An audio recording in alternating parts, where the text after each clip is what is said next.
नमस्कार दोस्तों, इस वीडियो में आपका स्वागत है। क्या आपने कभी सोचा है कि अगर मिडिल ईस्ट में एक और बड़ा युद्ध छिड़ जाए, जैसे अभी ईरान और इजराइल की लड़ाई चल रही है, तो इससे आपके इन्वेस्टमेंट पे, आपके पैसों पे और भारत के शेयर बाजार पे क्या फ़र्क पड़ेगा?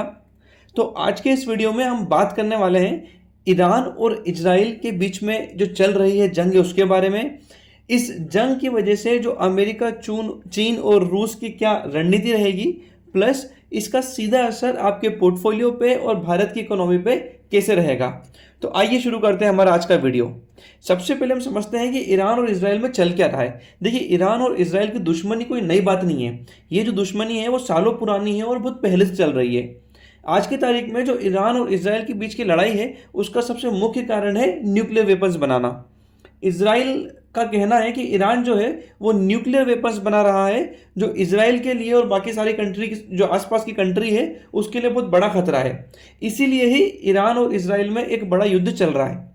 इसके अलावा ईरान एक शिया इस्लामिक देश है जो फिलिस्तीन के हमास और हिजबुल्लाह जैसे ग्रुप्स को समर्थन देता है, और वहीं जो इजराइल है खुद को इन आतंकवादी हमलों से बचाने के लिए सख्त सैन्य नीति अपनाता है।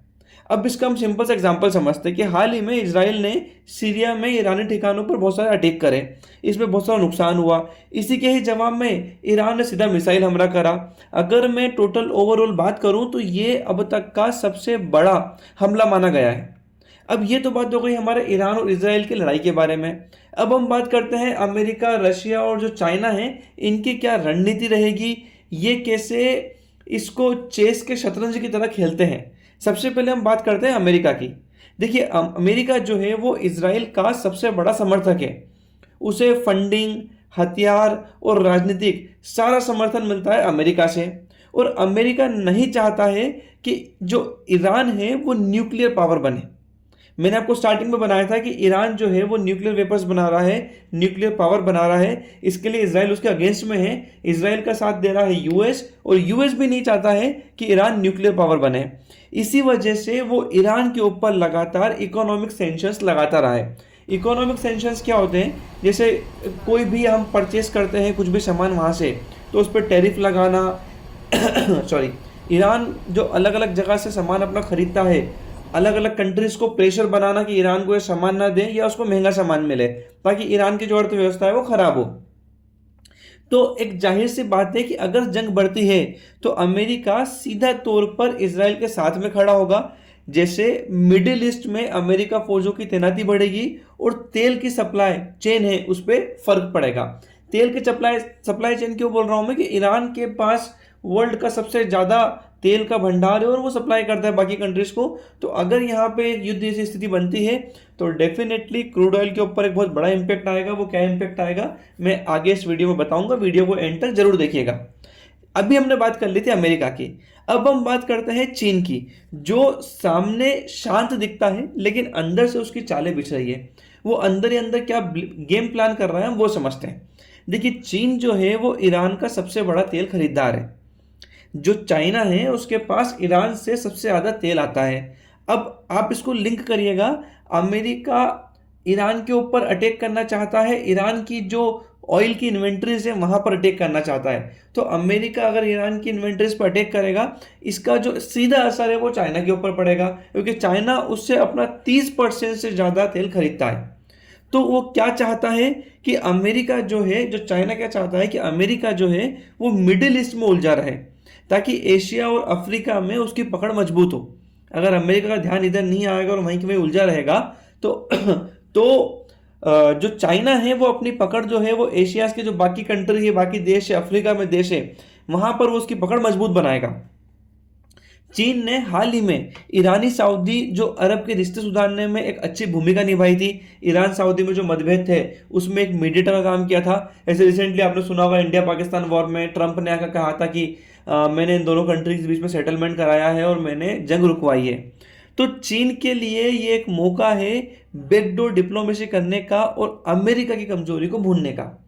अब यह हमने बात कर ली आपसे अमेरिका और चीन की। अब हम बात करते हैं रशिया की, क्योंकि रशिया भी एक बहुत बड़ा देश है जो बहुत बड़ा सप्लाई करता है, और रिसेंटली रशिया और यूक्रेन में भी एक बहुत बड़ी लड़ाई हो चुकी है जो अभी तक चल रही है। अब रशिया पहले से ही यूक्रेन के साथ युद्ध में उलझा हुआ है, लेकिन वो भी इस मौके का फायदा उठाना चाहता है, क्योंकि उसको पता है कि जो यूक्रेन के पीछे किस किस ने यूक्रेन को सपोर्ट किया है, जिसकी वजह से जंग इतनी लंबी खींची है। अब जो रूस है वो ईरान को ड्रोन्स और हथियार मुहैया कराता है। अब आपको एक चीज बता देता हूं मैं, रशिया के पास वर्ल्ड के सबसे पावरफुल वेपन्स बनाने वाली टेक्नोलॉजी है, सबसे स्मार्ट टेक्नोलॉजी पर रशिया काम करता है।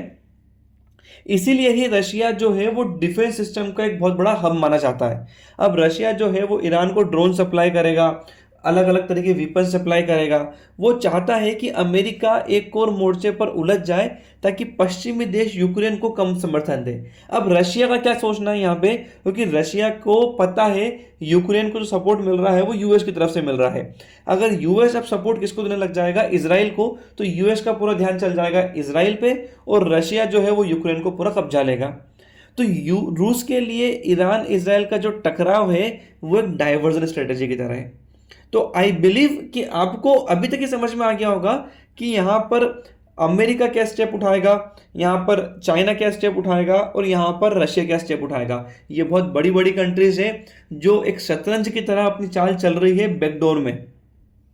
बैकडोर से मतलब है कि अलग अलग इनकी जो फाइनेंशियल प्लानिंग है, इकोनॉमिक प्लानिंग है, कैसे इनकी कंट्री को नुकसान होगा, दूसरी कंट्री को फायदा होगा, इनकी कंट्री को कैसे फायदा हो सकता है, इन सब की प्लानिंग ये पहले से करके रख रहे हैं। तो ये सारी बात हो गई हमारी अमेरिका, रशिया और चाइना के बारे में।